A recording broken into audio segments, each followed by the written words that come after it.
Okay, I want to use this comment as an opportunity to call in my fellow white people. And again, you don't have to consider me white because I am Jewish, but that's a whole nother racial, ethnic conversation.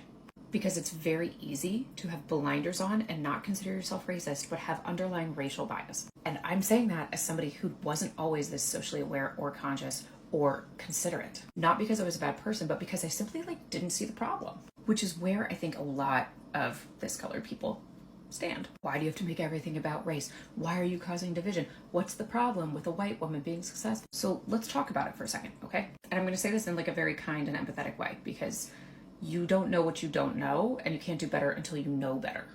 There's nothing wrong with a white person having a large account, being successful, etc.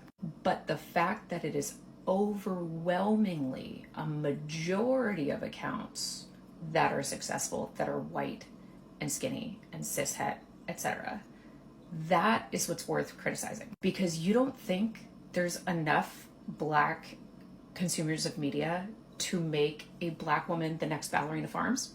The reason why that isn't the case is because of algorithms on platforms like TikTok and Instagram that are inherently racially biased. There are far more people of color than there are white people. Okay, let's just set that together. But when it comes to media, white faces are overwhelmingly the ones that are highlighted, the ones that you see. Just look at the Oscars. And you would never question it if you're also white, because it's this reality of being the standard that you live within. And it's not until you take a critical look at the why is it mostly white people, that you realize that there's a certain demographic of people that are being purposefully and methodically cut out of levels of success and influence. I agree that people want to follow people that remind them of a better version of themselves. But that privilege should also extend to people in brown bodies, in larger bodies, in disabled bodies. There's more of them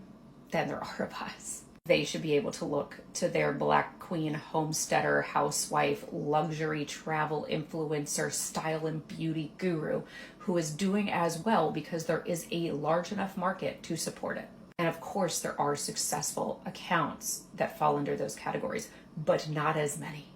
Honestly, Black women have been saying this, Latino women have been saying this, brown women across social media have been saying this.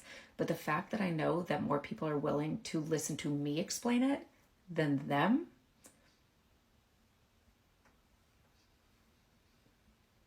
makes the point.